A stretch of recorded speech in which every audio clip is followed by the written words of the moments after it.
Hello friends, so today in this video we will discuss about the principles of management which will be helpful for the CHSE and CBSE students. Both type of students can watch this video which will be helpful for their studies. So let's move to the content. So I have divided the whole chapter into 5 different topics. The first one being management. In this content, we will read about the management and how management is helpful for a business organization or any other organization rather than a business organization. The second topic will be on the principles of management. What is principles of management? What are its specifications? Then in the third content, we will read about the father of principles of management, who invented the principles of management. And then we will read the main content, that is 14 principles of management, written by Henry Fayol. And later that we will discuss some of the case studies that will help us in doing the solution. Let's discuss about the management. So what is management? As written in the first point, management is the act of getting people together to accomplish desired goals and objectives using available resources effectively and efficiently. So इस point में क्या बोल रहा है कि management जो है वो पीपल को टुगेदर लाने का एक एक्ट है, जिसमें ऑर्गेनाइजेशन क्या करेंगे ना, अपने काम को उनकी तरीके से कराएंगे इफेक्टिवली और एफिशिएंटली। सो इसके लिए डिफरेंट टाइप के प्रोसेस या स्टेप्स को हमें फॉलो करना पड़ता है, जैसे कि द फंक्शंस ऑफ मैनेजमेंट। इस फंक्शंस में क्या क्या आते हैं?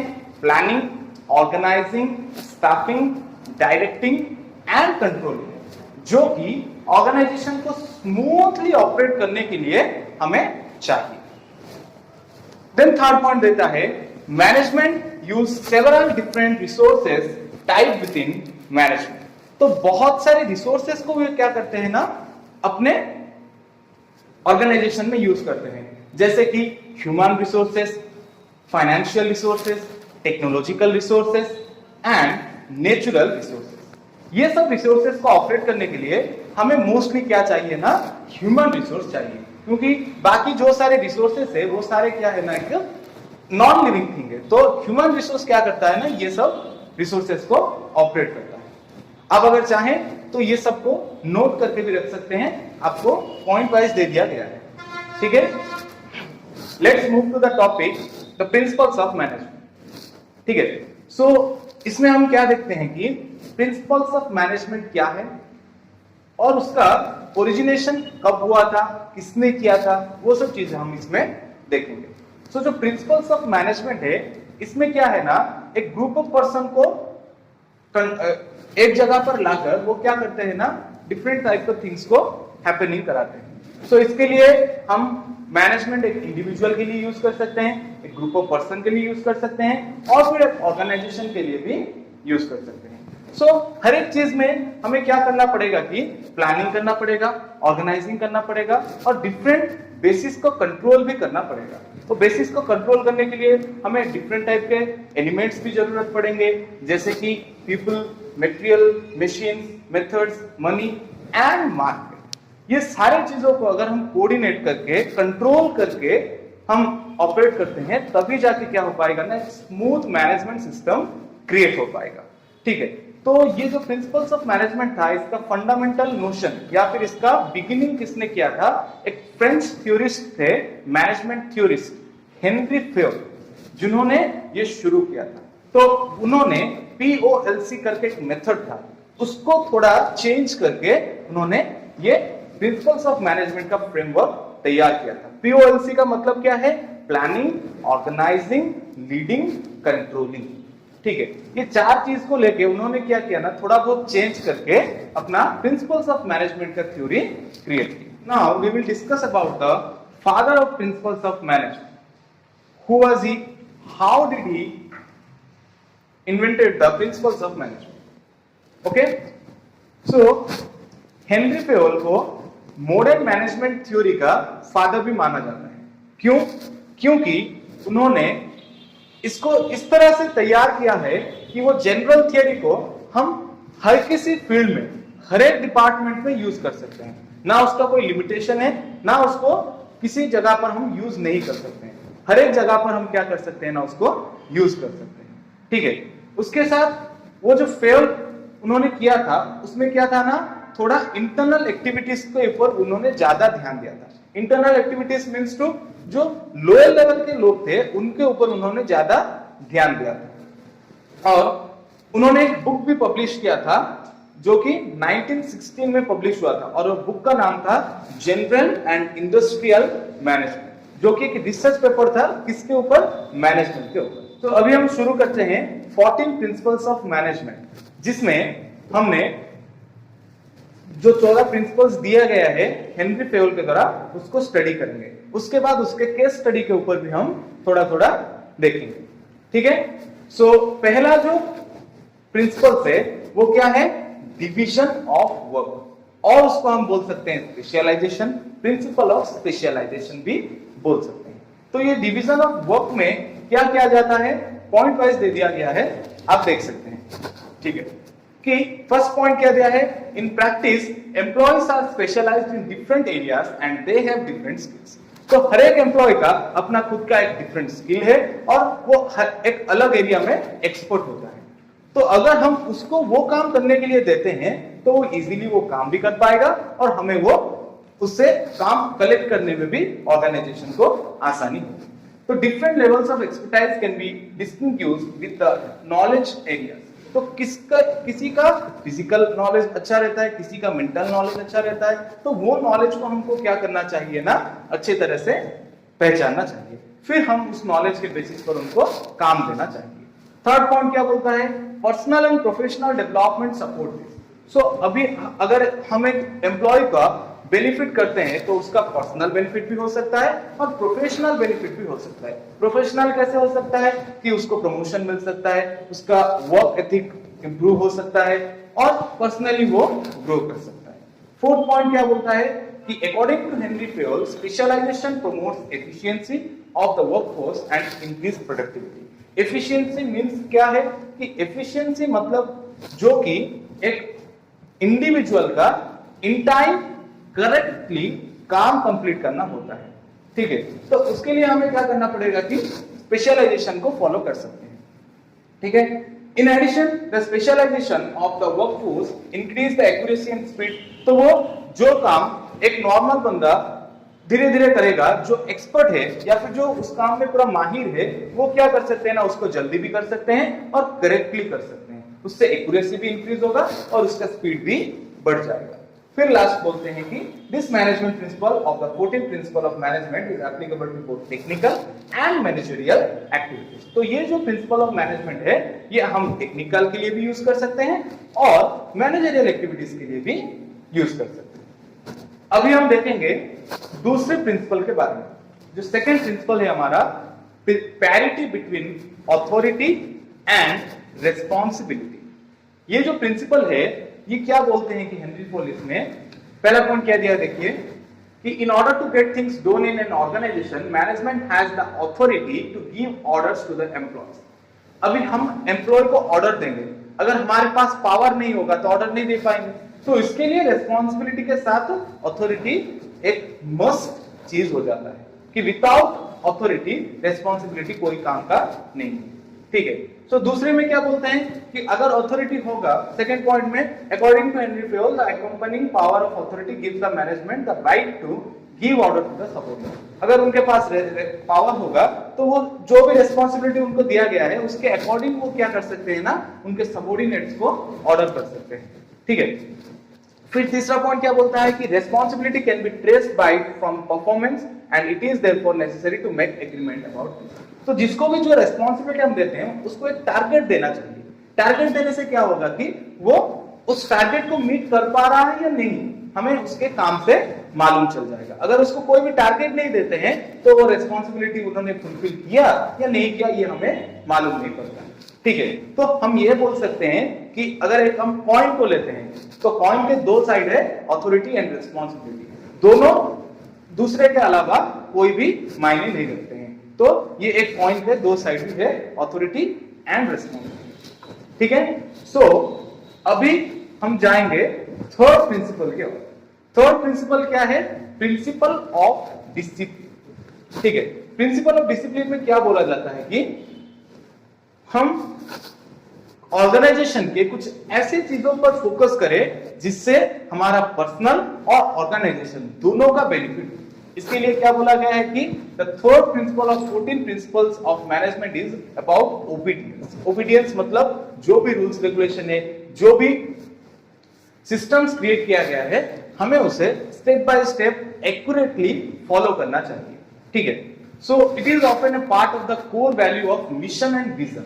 मिशन मतलब हमारा टारगेट क्या है और उसके लिए हम क्या क्या स्टेप्स ले पा रहे हैं, क्या क्या फॉर्मेट्स क्रिएट किए हैं जिसको हम फॉलो करेंगे। तो वो चीज को हमें क्या करना चाहिए ना, रेस्पेक्टफुली फॉलो करना चाहिए। So this management principle is essential and is seen as the oil to make the engine of an organisation run smoothly.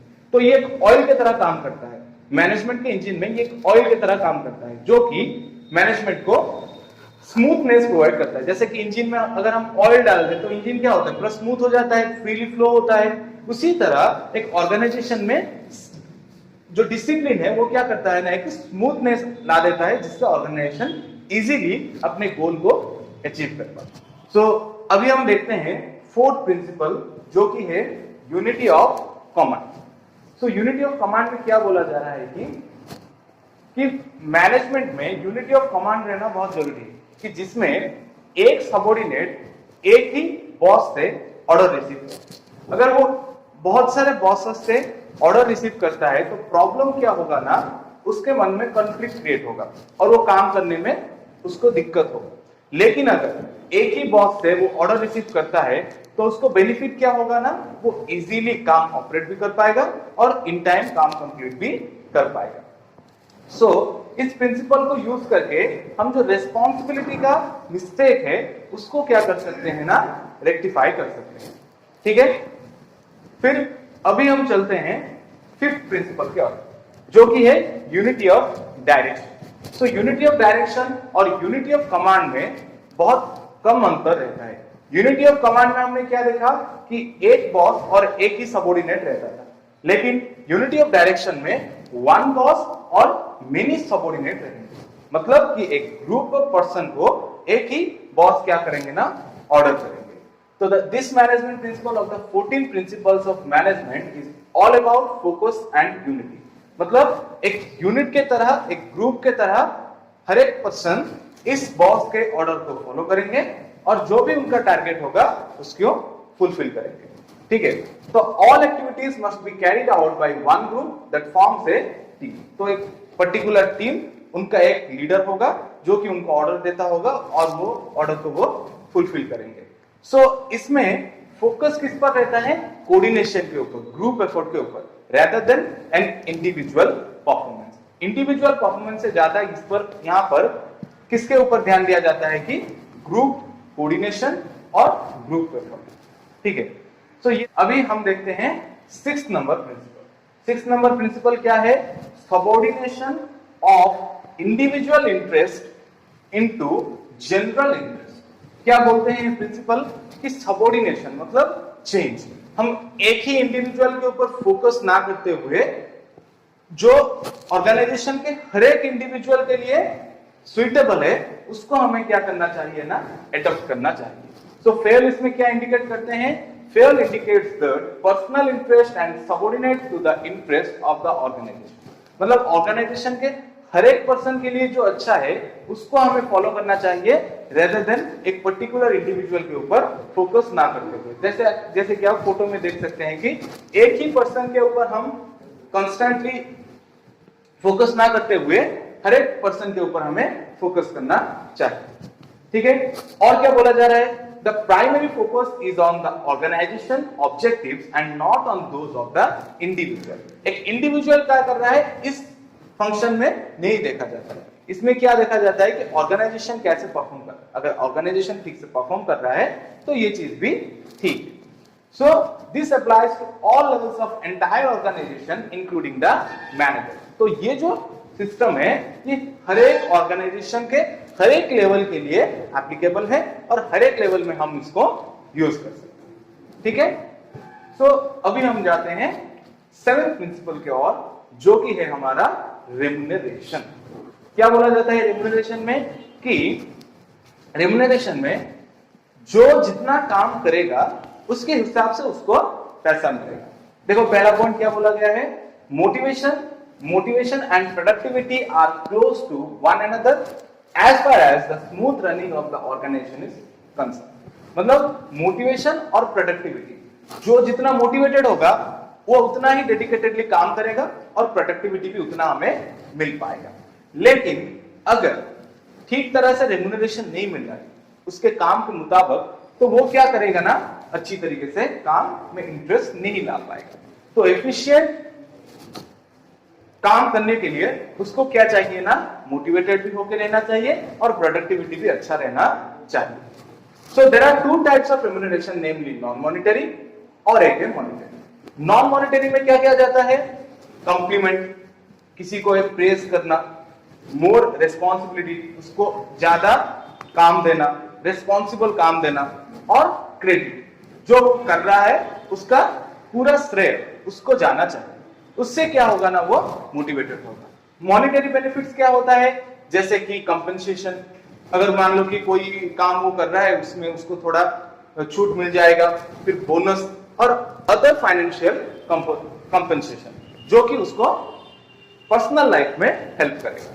तो ये दो तरह के बेनिफिट अगर उसको मिल रहे हैं तो वो क्या करेगा ना, रेम्युनरेशन उसको मिलेगा और वो मोटिवेटेड होकर रहेगा. तो ultimately it is about rewarding the effort that have been made. तो वो जो भी काम कर रहे हैं उसके मुताबिक उन्हें पैसा मिलना चाहिए या फिर फाइनेंशियल सपोर्ट मिलना चाहिए, जिससे कि वो और मोटिवेटेड होकर और अच्छे तरीके से काम कर सके. ठीक है. तो ये था सेवेंथ वाला प्रिंसिपल. तो अभी हम जाते हैं प्रिंसिपल नंबर 8 को. प्रिंसिपल नंबर 8 में क्या बोला जा रहा है कि डिग्री ऑफ सेंट्रलाइजेशन. अभी एक ऑर्गेनाइजेशन में हम दो तरीके के क्या कर सकते हैं ना, चीज कर सकते हैं. एक है सेंट्रलाइजेशन और एक है डिसेंट्रलाइजेशन. सेंट्रलाइजेशन में क्या होता है कि ये है सेंट्रलाइजेशन. सेंट्रलाइजेशन में क्या हो रहा है कि एक हेड है और उसके चारों ओर 5 सबऑर्डिनेट्स हैं, जो सबऑर्डिनेट्स क्या कर रहे हैं ना, उनके ऑर्डर को फॉलो कर रहे हैं. Whereas डिसेंट्रलाइजेशन में क्या हो रहा है कि पावर इसके पास भी है, इसके पास भी है, इसके पास भी है, इसके पास भी है और इसके पास भी है. तो ये डिसेंट्रलाइजेशन में पावर क्या हो जाता है ना, डिवाइड हो जाता है, और सेंट्रलाइजेशन में पावर क्या होता है ना, एक ही पर्सन के पास है. तो सेंट्रलाइजेशन और डिसेंट्रलाइजेशन एक ऑर्गेनाइजेशन में दोनों रह सकते हैं क्या, ऑब्वियसली रह सकते हैं. कैसे कि देखो, management and authority for decision making process must be properly balanced in organisation. कि मैनेजमेंट कौन करेगा और डिसीजन मेकिंग कौन करेगा. तो ये दोनों चीजों के लिए हमें क्या चाहिए ना, सेंट्रलाइजेशन और डिसेंट्रलाइजेशन प्रोसेस चाहिए. जैसे कि this depend on the volume and size of an organisation. अगर मान लो कि एक स्मॉल स्केल ऑर्गेनाइजेशन है तो उसका सेंट्रलाइजेशन प्रोसेस फॉलो होगा. अगर मान लो कि एक लार्ज स्केल ऑर्गेनाइजेशन है तो उसका डिसेंट्रलाइजेशन प्रोसेस फॉलो होगा. ठीक है. तो centralisation implies the concentration of decision making authority at the top management. तो सेंट्रलाइजेशन मोस्टली किस पर रहता है, डिसीजन मेकिंग. कौन करते हैं डिसीजन मेकिंग, टॉप मैनेजमेंट. तो टॉप मैनेजमेंट के पास क्या रहता है ना, सेंट्रलाइजेशन सिस्टम रहता है.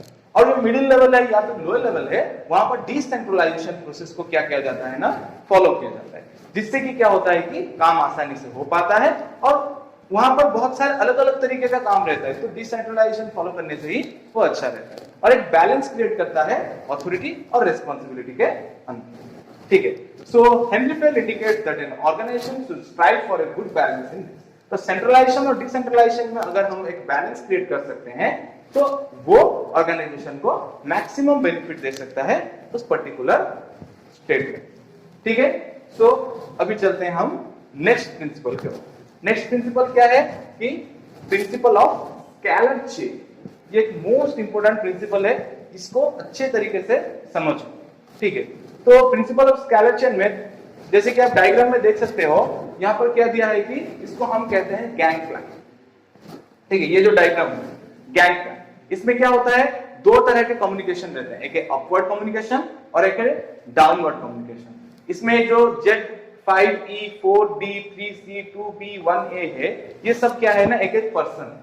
मान लो कि हर एक लेटर और नंबर एक एक पर्सन है, सो उनके अंदर क्या हो सकता है ना, कम्युनिकेशन हो सकता है। कम्युनिकेशन कैसे हो सकता है, हॉरिजॉन्टल या फिर स्ट्रेट टू स्ट्रेट कम्युनिकेशन हो सकता है, या फिर वर्टिकल या फिर अपवर्ड टू डाउनवर्ड कम्युनिकेशन हो सकता है। हर तरह का कम्युनिकेशन पॉसिबल है, लेकिन जो जेड है वो इस गैंग प्लान का हेड है, ठीक है।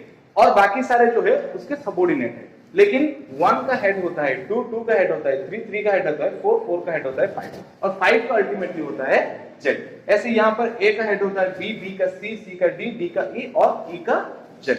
तो अगर मान लो कि बी ए को कुछ इन्फॉर्म करना है तो वो डायरेक्ट जेड को नहीं कर सकता है, वो किसको इन्फॉर्म करेगा, बी को, बी किसको करेगा, सी को, ठीक है। मान लो कि अभी एक ही लेवल में कुछ प्रॉब्लम हो रहा है तो ए डायरेक्ट 1 को इन्फॉर्म कर सकता है, बी डायरेक्ट 2 को इन्फॉर्म कर सकता है, इस तरह का सिचुएशन भी हो सकता है। लेकिन 1 2 को ही इन्फॉर्म कर सकता है, बी को इन्फॉर्म नहीं कर सकता है, ठीक है। उसका गैंग प्लान में लाइन है ये, तो ये एक तो हॉरिजॉन्टल कम्युनिकेशन कर सकता है या फिर वर्टिकल कम्युनिकेशन कर सकता है, लेकिन ये कम्युनिकेशन पॉसिबल नहीं। देखो यही चीज को क्या किया है ना, यहाँ पर लिखा गया है कि hierarchy presents itself in any given organization. This varies from senior management to the lowest level of management. Senior management है यहाँ पर Z और lower level का management है 1 और A हम बोल सकते हैं, ठीक है। तो hierarchy हमेशा हर जगह पर फॉलो किया जाता है, जहां पर एक टॉप लेवल रहता है, एक मिडिल लेवल रहता है और एक लोअर लेवल रहता है, ठीक है। सो इस टाइप का management structure each and every employee के साथ कॉन्टैक्ट मेंटेन करने के लिए जनरली किया जाता है कि उनका एक अच्छा आई कांटेक्ट रहेगा और इजीली वो क्या कर पाएंगे ना, हर एक काम को निभा पाएंगे इजीली विदाउट एनी कंफ्यूजन, ठीक है। तो स्केलर चेन अच्छी तरीके से समझ आया होगा। अब हम चलते हैं प्रिंसिपल नंबर 10। प्रिंसिपल नंबर 10 क्या बोलता है, प्रिंसिपल ऑफ ऑर्डर। यहाँ पर ऑर्डर मतलब जो हम ऑर्डर देते हैं खाने के लिए वो चीज नहीं है, यहाँ पर ऑर्डर है keeping everything in its correct place. हर एक चीज को हम उसके सही जगह पर रखना तो बोलते हैं प्रिंसिपल ऑफ ऑर्डर। तो प्रिंसिपल ऑफ ऑर्डर क्या बोलता है कि देखो जैसे कि वो क्या कर रहा है ना, एक पिक्चर में वो सजा के रख रहा है चीज, ठीक है। So according to this principle of 14 principle of management, employees in an organization must have the right resources at their disposal so that they can function properly in an organization. अगर अच्छी तरीके से हम चीजों को सजा कर रखते हैं तो वो हमें क्या करेगा ना, काम जल्दी करने में आसानी होगी, ठीक है। So in addition to social order, the work environment must be safe, clean and tidy. तो ऑर्डर का मतलब क्या होता है कि हम चीजों को साफ रखना है, सेफ रखना है और सजा के रखना है, जिस तरह से इजीली काम भी हो सके और किसी को कोई भी दिक्कत ना हो। तो प्रिंसिपल ऑफ ऑर्डर अगर हम फॉलो करते हैं तो ऑर्गेनाइजेशन का जो डे टू डे एक्टिविटी है उसमें जो अनप्रोडक्टिव टाइम्स वेस्ट होते हैं उसको हम क्या कर सकते हैं ना, प्रोडक्टिव टाइम में कन्वर्ट कर सकते हैं, ठीक है। सो नेक्स्ट हम चलते हैं प्रिंसिपल नंबर 11 को। प्रिंसिपल नंबर 11 क्या बोलता है, प्रिंसिपल ऑफ इक्विटी, ठीक है। प्रिंसिपल ऑफ इक्विटी में क्या बोला जाता है कि ऑर्गेनाइजेशन में जितने भी एम्प्लॉयज है हमें सभी को क्या करना चाहिए ना, इक्वल चांसेस या फिर रेस्पॉन्सिबिलिटी देना चाहिए, चाहे वो लोअर लेवल में हो, मिडिल लेवल में हो या फिर टॉप लेवल में हो। हर किसी को इक्वली क्या मिलना चाहिए ना, चांसेस मिलना चाहिए। देखिए क्या एक्सप्लेनेशन लिखा गया है कि the management principle of equity often occurs in the core value of an organization. core value मतलब पूरा जो उसका ऑर्गेनाइजेशन का मेन पार्ट रहता है, ठीक है। According to Henry Fayol, employees must be treated kindly and equally. हर एक एम्प्लॉय वो टॉप लेवल का हुआ तो उसको प्रायोरिटी देंगे और लोअर लेवल का हुआ तो उसको इग्नोर करेंगे, ऐसा नहीं है। हर किसी को इक्वल प्रायोरिटी मिलना चाहिए, ठीक है। प्रायोरिटी मतलब उसके डिसीजन मेकिंग के ऊपर, उसको चांसेस के ऊपर, ठीक है। Employees must be in the right place in the organization to do things right. अच्छे चीज करने के लिए उनको अच्छा जगह चाहिए और अच्छा अपॉर्चुनिटी चाहिए। अगर अच्छा अपॉर्चुनिटी नहीं मिलेगा तो वो ठीक तरीके से काम नहीं कर पाएंगे। फिर लास्ट बोल जाता है कि manager should supervise and monitor this process and they should treat employees fairly and impartial. हर किसी को इक्वली ट्रीट करना चाहिए और इक्वली उनको क्या करना चाहिए ना, चांसेस देना चाहिए, जिससे कि वो आगे भी बढ़ सके और सभी को इक्वल अपॉर्चुनिटी मिल रहा है, ऐसा हम बता सकते। ठीक है, सो अब हम चलते हैं प्रिंसिपल नंबर 12 के ओर। प्रिंसिपल नंबर 12 क्या बोलता है? Stability of tenure. Tenure means time period. एक पर्टिकुलर टाइम पीरियड सेट करना चाहिए जो कि हम एम्प्लॉय को प्रोवाइड करना चाहिए एक काम में सेट होने के लिए या फिर उस काम में एडजस्ट होने के लिए। ठीक है, तो वो क्या बोलता है कि deployment and managing of personnel and this should be in balance with the service that is provided from the organization। तो कुछ पीरियड टाइम पीरियड के लिए हमें क्या करना चाहिए? ऑर्गेनाइजेशन की तरफ से एम्प्लॉय को सपोर्ट करना चाहिए। अगर हम अच्छी तरीके से सपोर्ट करेंगे एम्प्लॉय को तो वो क्या होगा ना, अच्छी तरीके से ऑर्गेनाइजेशन में सेट हो पाएगा और इजीली काम क्या कर पाएगा ना, ऑर्गेनाइज कर पाएगा। तो क्या बोलते हैं कि focus area such as frequently change of position and sufficient development must be managed। तो अगर हमको अच्छी तरीके से ऑर्गेनाइजेशन को ऑपरेट करना है तो हर एक एम्प्लॉय को अच्छी तरीके से चांस प्रोवाइड करना चाहिए, उसको एक पर्टिकुलर टाइम पीरियड दे देना चाहिए जिससे वो क्या कर सकेगा ना, इजीली काम को कर पाएंगे। ठीक है, और उसके साथ हमें और क्या करना चाहिए कि उनको एक टर्नओवर पीरियड प्रोवाइड करना चाहिए कि आपको 6 महीना या फिर 1 साल प्रोवाइड किया जा रहा है, इसके अंदर आपको क्या करना है, अच्छा परफॉर्म करके दिखाना है। अगर आप अच्छा परफॉर्म नहीं कर पाते हैं तो हम आपको रिप्लेस कर देंगे। ऐसे क्लियर कट चीज अगर हम एम्प्लॉय को बोल देते हैं तो उसके माइंड में भी एक जॉब सिक्योरिटी रहता है कि मेरे पास तो एक साल है या फिर 6 महीना है और उसी में मुझे क्या करना है ना, अपने परफॉर्मेंस को प्रूव करना है। ठीक है, तो नेक्स्ट हम चलते हैं 30 नंबर प्रिंसिपल के बाद। 30 नंबर प्रिंसिपल क्या बोलता है कि प्रिंसिपल ऑफ इनिशिएटिव।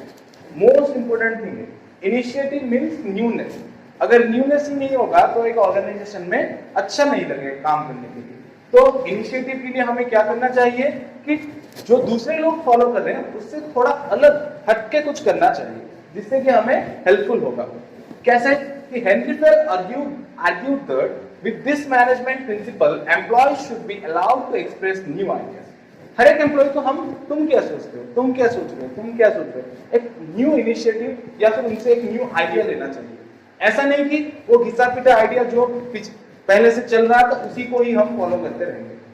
हर एक एम्प्लॉय का ओपिनियन हमें लेना चाहिए और जो हमें बेस्ट लगे या फिर जो हमें अच्छा लगे उसको हमें इंप्लीमेंट भी करना चाहिए। ठीक है, so this encourages interest and involvement and creates added value for the company। अगर हम हर एक एम्प्लॉय को उसका ओपिनियन पूछेंगे तो वो भी इंटरेस्ट भी क्या करेंगे ना, इन्वॉल्व होने की कोशिश करेंगे। उससे किसको बेनिफिट होगा? सबसे ज्यादा बेनिफिट होगा ऑर्गेनाइजेशन को और ऑर्गेनाइजेशन के ग्रोथ को।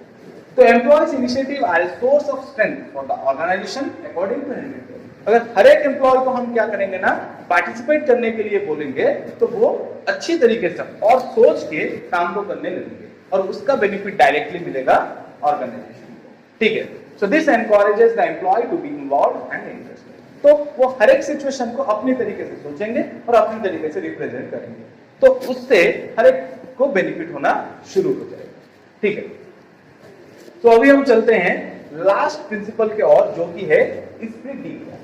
ठीक है, so the management principle spirit de corps of 14 principles of management stands for striving for the involvement and unity of the employees। मतलब क्या बोल रहे हैं कि हमें एक दूसरे के हेल्प के लिए खड़ा रहना चाहिए और मिलजुल कर क्या करना चाहिए ना, काम करना चाहिए। इससे क्या होगा कि हम इजीली हर एक चीज को कंप्लीट कर पाएंगे। ठीक है, so managers are responsible for the development of morale in the workplace individually and in the area of communication. So management के ऊपर डिपेंड करता है कि वो कैसे एक इंडिविजुअल पर्सन के मोरल को हाई करेगा, उसको सपोर्ट प्रोवाइड करेगा और उससे काम क्या करेगा ना, निकला पाएगा। Spirit Corps contributes to the development of the culture, creates an atmosphere of mutual trust and understanding। हर एक के ऊपर हमें उतना ही भरोसा होना चाहिए जितना हमें हम पर है। उसी के तरह से क्या कर सकते हैं ना, एक सेल्फ बिलीफ होगा अगर हर एक के ऊपर, तभी जाके हम क्या कर पाएंगे ना, अच्छी तरीके से ऑर्गेनाइजेशन में काम कर पाएंगे। ठीक है, सो इसके द्वारा हमारा जो 14 प्रिंसिपल था वो खत्म हो गया। अभी हम केस स्टडी की ओर जाएंगे। तो इस वीडियो में 2 केस स्टडी के ऊपर हम डिस्कस करेंगे और कैसे उससे आंसर निकाल वो पहले हम क्या करेंगे ना जानेंगे। तो पहला जो केस स्टडी है वो एक टिफिन बॉक्स सर्विस के ऊपर है जो कि मुंबई में बहुत फेमस है। ठीक है, तो मुंबई में उसको डब्बा वाला हम उनको बोलते हैं, जो कि क्या करते हैं ना, जो भी ऑफिशियल पर्सन रहते हैं जो ऑफिस में काम करते हैं और ठीक तरह से टिफिन नहीं पा पाते हैं, उनको होममेड टिफिन प्रोवाइड करने में ये हेल्प करते हैं। तो बहुत सारे बैरियर्स के बाद भी ये क्या करते हैं ना, उनको फूड प्रोवाइड करते हैं। जैसे कि मान लो कि वेदर खराब है या फिर कोई पॉलिटिकल अनरेस्ट चल रहा है या फिर कोई सोशल डिस्टर्बेंस चल रहा है, ये सभी को वो पीछे रखते हुए क्या करते हैं ना, उनको अच्छा खाना प्रोवाइड करते हैं। सो उसके लिए अभी उन्होंने क्या किया है ना, ऑनलाइन फैसिलिटीज भी क्रिएट कर दिया है और उनका एक ग्रुप रहता है, 25 से 30 लोगों का एक ग्रुप रहता है जिसमें एक हेड रहते हैं और जो क्या करते हैं ना, वो सब चीजों को ऑपरेट करते हैं।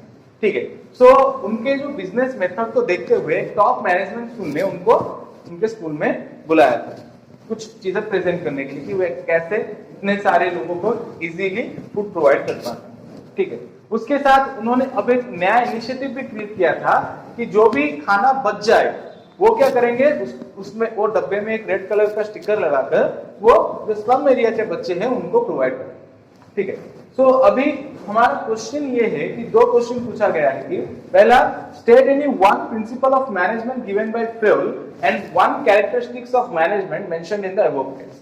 ठीक है, तो अभी हम कौन सा प्रिंसिपल यहाँ पर यूज हो रहा है और कौन सा कैरेक्टरिस्टिक्स यहाँ पर एप्लीकेबल है वो देखेंगे, और give any 2 values for the want of communicate to society. अभी सोसाइटी को ये क्या चीज बता रहे हैं वो चीज हम देखेंगे। ठीक है, तो देखो आंसर ऑलरेडी मैंने लिख लिया है तो आप भी समझने में आसान है। ठीक है, पहले क्या दिया है कि there are 11 principle of management given by Fayol is stability of person. क्या रहता है कि यहाँ पर लोगों का टेन्यूर चेंज नहीं होता है, वो एक पर्टिकुलर प्लेस में या फिर पर्टिकुलर जगह पर ही क्या करते हैं ना, सर्विस प्रोवाइड करते हैं। इससे क्या हुआ, उनका जॉब सिक्योरिटी रहा, बहुत सारे लोगों को जॉब भी मिल पाया और इजीली क्या हो पाया ना, काम भी हो पाया। ठीक है, सो personnel should be selected and appointed after due and righteous procedure. After placement, they should be kept at their post for a minimum fixed tenure so that they get time to show results. तो उनको select करना चाहिए, select करने के बाद उनको थोड़ा time देना चाहिए जिससे कि वो क्या कर सकेंगे ना, उस जगह पर सेट हो पाएंगे और आसानी से काम दे पाएंगे, काम कर पाएंगे। Okay, so adhocism is the regard will create instability, insecurity among employees. They would tend to leave the organization. अगर एडॉक्सिज्म या फिर हम बोल सकते हैं कि टेन्योर में कोई भी स्टेबिलिटी नहीं रहेगा तो लोग इनसिक्योरिटी फील करेंगे, कोई आज काम करने आएगा कल नहीं आएगा, उनका कोई इंटरेस्ट नहीं रहेगा काम के ऊपर अगर टेन्योर स्टेबल नहीं रहता। ठीक है, फिर ये जो कैरेक्टरिस्टिक्स अगर हम मेंशन करें तो क्या कौन सा कैरेक्टरिस्टिक्स यहाँ पर एप्लीकेबल हो रहा है, गोल ओरिएंटेड। उनका गोल क्या है, लोगों को होममेड फूड राइट टाइम पर प्रोवाइड करना, तो वो गोल को वो क्या कर रहे हैं ना, प्रोवाइड करना। ठीक है, फिर दूसरा हमारा क्वेश्चन था कि कौन से 2 वैल्यू वो क्रिएट करते हैं। पहला, कंसर्न फॉर पुअर और ह्यूमैनिटी, गरीब बच्चों को या फिर गरीब स्लम एरिया के बच्चों को वो प्रोवाइड करते हैं खाना जिससे उनका ह्यूमैनिटी शो होता है। फिर एक रेस्पॉन्सिबिलिटी, ठीक है, उससे उनका कोई ज्यादा प्रॉफिट नहीं होता है लेकिन उनका एक रेस्पॉन्सिबिलिटी रहता है कि हम लोगों को हेल्प करेंगे और हम लोगों को क्या करेंगे ना, अच्छा खाना प्रोवाइड करेंगे। ठीक है, तो ये था पहला केस स्टडी। अभी दूसरा केस स्टडी एक एजुकेशनल इंस्टीट्यूशन के ऊपर है जिसका नाम क्या है, आपका विद्यालय। ठीक है, सो ये क्या बिलीव करते हैं कि स्टूडेंट का एक कैरेक्टराइज्ड डेवलपमेंट होना चाहिए, मतलब खाली पढ़ाई के अलावा उसका एक अच्छा कैरेक्टर भी होना चाहिए। ठीक है, तो उसके बेस पर उन्होंने क्या किया ना, एक मिक्स कल्चर क्रिएट किया एजुकेशन का। ठीक है, जो कि स्पोर्ट्स एक्टिविटी को भी लेता था, करिकुलर एक्टिविटीज को भी लेता था और को करिकुलर एक्टिविटीज को भी इंक्लूड करता था। ठीक है, so they all decided to use recycled paper for decoration. There was a spirit of unity and harmony and all the members supported each other with mutual trust and a sense of belonging. तो उन्होंने क्या decide किया कि हम इस साल के decoration के लिए जो रिसाइकल्ड बिन पेपर्स है उसको यूज करेंगे। तो इसमें क्या क्या दिखाई दिया, उनका कैरेक्टरिस्टिक्स, पहला है यूनिटी, फिर हार्मोनी एंड हर एक मेंबर ईच अदर को क्या करते थे ना, सपोर्ट करते थे, ठीक है। तो with mutual trust and a sense of belonging the programme was systematically planned and executed. तो जिससे कि हर एक चिल्ड्रन दूसरे को सपोर्ट कर रहा था, तो ये काम करने में इतना कोई दिक्कत नहीं हुआ और अच्छी तरीके से ये काम निपट गया, ठीक है। So Karthik, one of the prefects, realized that the group had unknowingly applied one of the principles of management while planning and executing the program. तो उनमें से एक बच्चा था जिसका नाम था कार्तिक, जिसने सोचा कि हमने अननोइंगली क्या किया है ना, एक प्रिंसिपल ऑफ मैनेजमेंट को अप्लाई किया है, ठीक है। तो वो कौन सा प्रिंसिपल अप्लाई किया था और क्या क्या वो सोसाइटी को प्रोवाइड कर रहे हैं, हम इसके आंसर में देखेंगे। तो देखो इसका आंसर है पहला कि जो प्रिंसिपल ऑफ मैनेजमेंट यूज हुआ है यहाँ पर, ये कौन से यूज हुआ है, स्पीडी क्रॉप्स हमने अभी रिसेंटली डिस्कस किया। उसमें क्या डिस्कस हुआ था कि मिलजुल कर एक दूसरे को हेल्प करना और एक दूसरे को सपोर्ट करना, तो वही चीज यहाँ पर हुआ है। दूसरा क्वेश्चन क्या था कि कौन से दो फीचर्स के मैनेजमेंट को यहाँ पर यूज किया गया है। पहला तो मैनेजमेंट इज गोल ओरिएंटेड और दूसरा है मैनेजमेंट इज परवेसिव, मतलब कोई भी सिचुएशन चेंज हो जाए, कितना भी बड़ा ऑर्गेनाइजेशन हो, कितना भी छोटा ऑर्गेनाइजेशन हो, प्रोसेस सेम रहना चाहिए, प्रोसेस कभी भी अलग नहीं होना चाहिए, ठीक है। तो ये तो जो कैरेक्टरिस्टिक्स थे वो फॉलो हुए हैं और ये सोसाइटी को क्या कम्युनिकेट करते हैं, पहला रिस्पॉन्सिबिलिटी, कि ये जो चीज आगे जाकर वो बच्चों के अच्छा एक एजुकेशन प्रोवाइड करेगा और उनका मोरल अच्छा करेगा।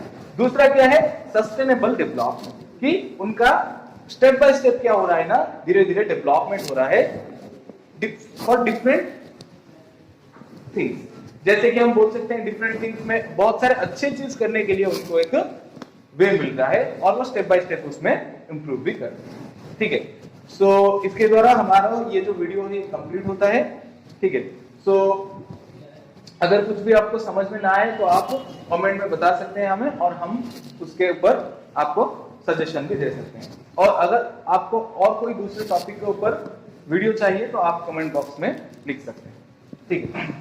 और अगर आपको ये वीडियो अच्छा लगा तो लाइक शेयर कमेंट कीजिए और वो जो बेल आइकन है उसको क्लिक करना, जिससे कि आपको हमारे जितने भी आगे आने वाले वीडियो का नोटिफिकेशन पहले मिल जाए। Okay, thank you.